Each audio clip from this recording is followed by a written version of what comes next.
Okay, so this is part 2 of this video that I just put up. I had to shoot it in 2 parts because my phone didn't have enough storage and everything was going all off kilter, so to speak.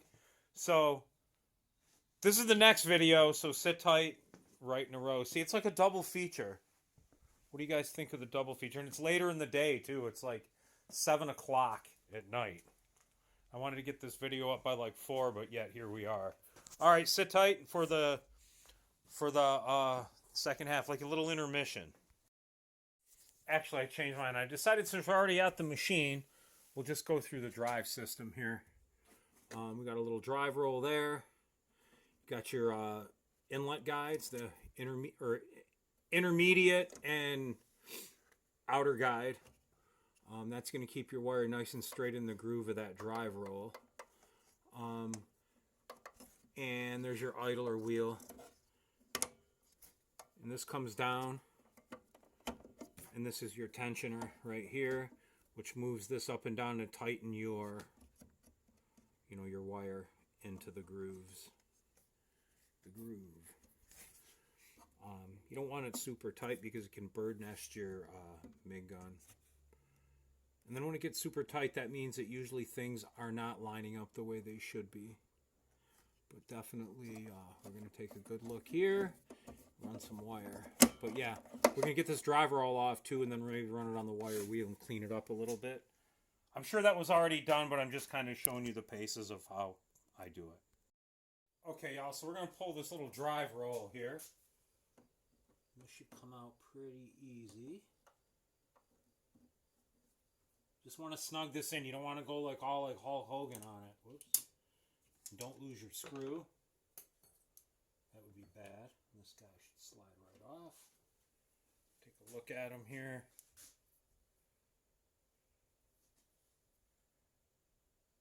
Not in bad shape.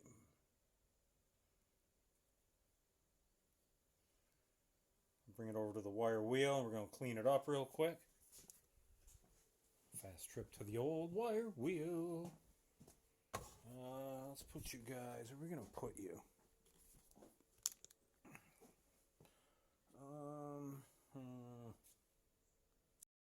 Alright, so if you're familiar with my videos, you're going to know this thing's loud and it's probably going to vibrate all this crap right off the bench. But we're going to do this really quick, so we should be okay.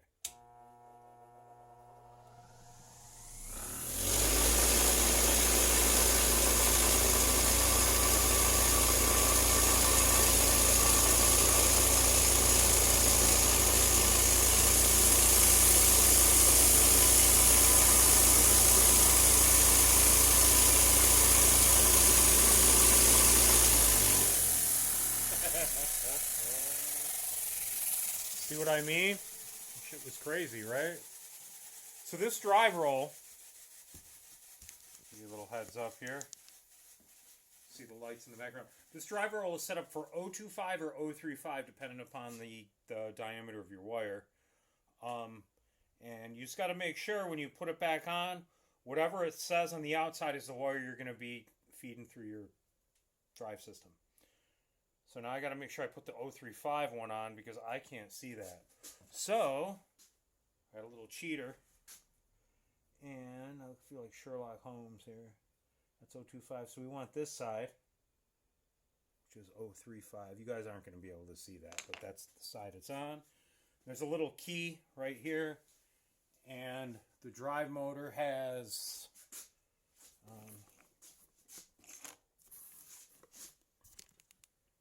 see that right there, guys? The drive motor's got a little keyway right here. Oh crap, I just don't know if I rolled that back over again. 025, yeah, see, I spun it around. Okay, so 035. Get it back on the keyway. And you're going to want to inspect your guides too. Those look pretty good. You can take them out with these screws here. And so they'll pop out. And you just want to inspect. Make sure that they are, make sure there's nothing in them. You can run like a little piece of wire through them or, you know what I mean? Make sure they're nice and they're not worn out. These are not worn out. So that's how you do that. And then when you put them back in, you want to make sure that they're not touching your drive roll and there's just a little bit of space in there. mistake in the manual will tell you how far to put your... I mean, if you're a welder, you know. You know what I mean? And if you're doing a PM, clearly you've welded before, so you know what I'm talking about. Then you put your screw back in. Put right there, nice and easy. And if the screw's dirty, you can clean that up too. Just a little snug right there. So she's snugged up. All right, now we're going to move on to the MIG gun. Goodness, how's everybody doing? On a Saturday at... What time is it? President Trump says it's 2:10. 14:10 if you're in the military, or go by 24-hour time like I do. I do. All right, so now we're on to the MIG gun. Now, you're not going to believe this, but, well, this is the way these liners come out. All MIG gun liners come out differently. This one just happens to come out like this. So there's a little set screw right there. That comes undone. Then the liner comes out. You're going to want, and you're going to laugh at me because out of every damn tool that I have, I've looked all over this shop and all over Hell's Half Acre, and I cannot find an Allen key small enough. The smallest Allen key I have, and this is one of them old Harbor Freight ones, and it's on the, you know what I mean? And it's small, tiny.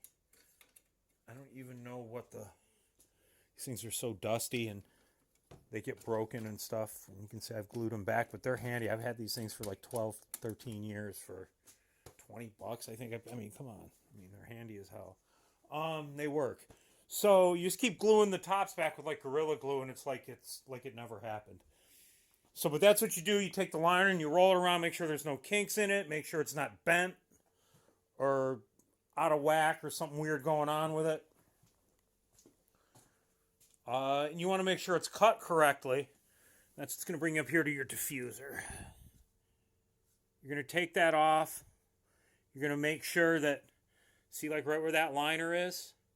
You're going to make sure it wants to go right to about there or right there, because what's going to happen is when you lay it out, it's going to, it's going to stretch itself out, do what it does, and then that contact tip's going to push that right back into there, and then you're going to have perfect connection, and the wire won't bind up and bird nest and get all weird at the front of your gun. You don't want things getting weird at the front of your gun, people. Contact tip, right here, it's an 035. I'm going to switch that out with a new one. But when we do the funky weld test without the gas, we're going to use this crappy, this, you know what I mean, this tip here. Eventually I'm going to get a new nozzle, but this is good for now.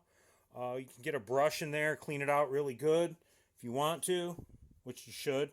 It's got a little ding in it, but hey, it is what it is. As is as is, people. So, and I thank you guys for selling me this machine, because it was very, it was a good deal. So what we're going to do, we're going to hook everything up. We're going to plug it in. We're going to get some material going. And we're just going to do a couple of, you know what I mean? It's most likely going to pop the breaker, because the person that wired this garage before we bought the house, and their infinite wisdom, decided to run 14 gauge Romex and tie it into the breaker that's 15 amps that is hooked to the kitchen lights and everything. So if I can't run a big long bead in here, because that's just the way it is. So let's get set up for that. All right, so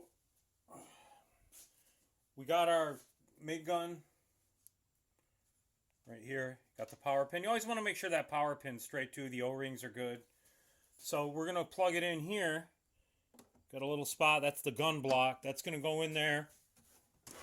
Turn that a little bit so you can see what we're doing. And then you got this little thumb screw up here on the top. You want to loosen that right up pretty good. And then you want to slide your power pin into the block. You want to make sure it's pushed all the way up into the gun block, or else you'll lose gas. And that's with some of these Lincoln machines, you really got to open the you really have to open up the thumb screw pretty good. There it goes. It seats right in there. We're seated in good. Just a quick hand tight. You don't got to muscle these in here either. Remember, it's just brass, man. Brass is pretty soft. So, I don't like the thumb screws on these little machines, but it is what it is. There we go. All right, it's snug. Okay, take your tensioner down. Lift your arm up. All right, we're going to start running wire here. Real quick. Turn her on. Fan fires up right away. Take your wire out. Be careful because this will unspool with the quickness. You want to take your MIG pliers. We'll get into these in a second. Tight. There we go. And when you cut this, you want to hold. You see what I'm doing here? You want to hold this part of the wire so it doesn't unspool like it just did. You want to go through your inlet guide.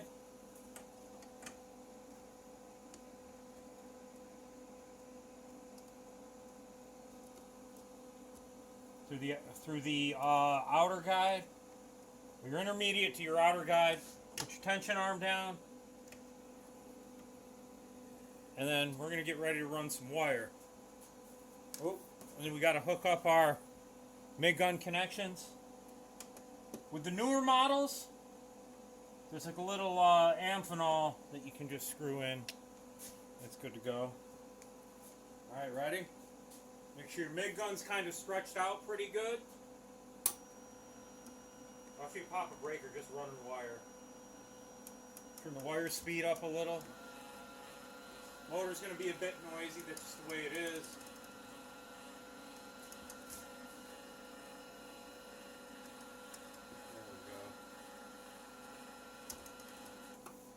What I'll do, I'm going to turn you around here. So we're at this end, we got the gun stretched out.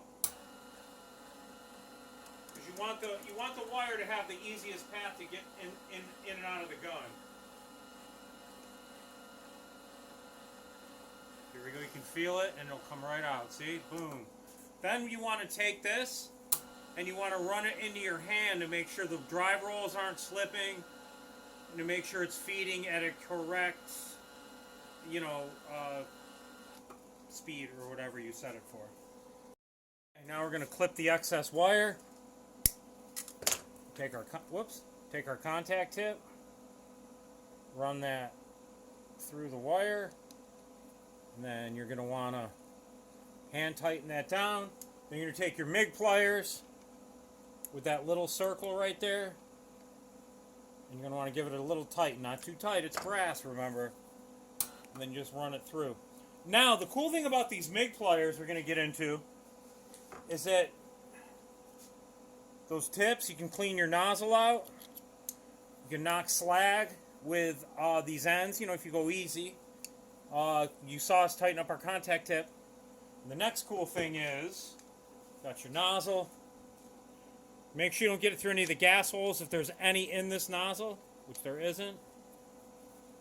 And then you can take this big part right here, boop, boop, boop, that part, and you can tighten your nozzle up a little with it. Not too tight again, it's brass. Alright, so now we're going to set up. You don't want that much stick out, just a little bit, probably right about there. Get some material and we're going to strike some beads, boys. So, I know we're just messing around and just showing what this machine can kind of do or whatever. There will be no gas. The welds are going to look like crap, but we're going to see what we can do with it. You want to have a hat to make the splatter off your neck. You want some gloves. You want a jacket. I know we're just messing around, but... And the public service announcement is, have your PPE. You need a welding helmet. Whatever the hell I did with that, that's part of it. Yeah, see, it's custom, y'all. What's up? Can't mess with the custom. Swagger! So anyway, that's what we're going to do. Get the hood on, and we're going to just do a couple of test welds here and just see what this machine does. And like I said, if you get hurt or if you screw your machine up doing what I'm doing, don't, I'm not the one. This is just for fun and entertainment purposes only. There's your PSA. Ready to rip it up here. Get my glove on. I already threw a couple of test welds on there.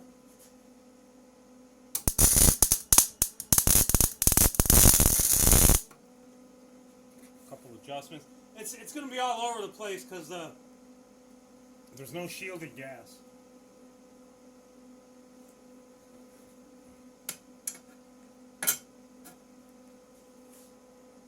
Roar here real quick, see what it'll do.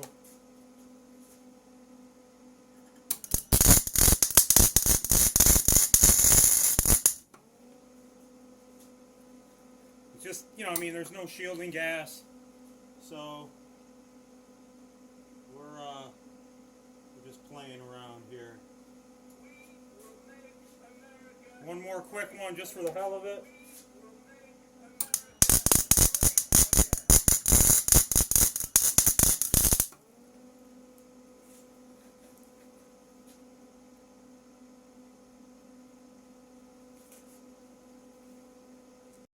Alright, so I did a few off camera, but it's just rough without the gas.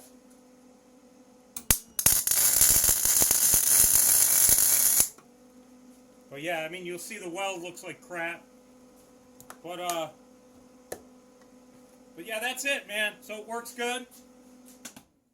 Everything's alright. Let's take a look at the weld.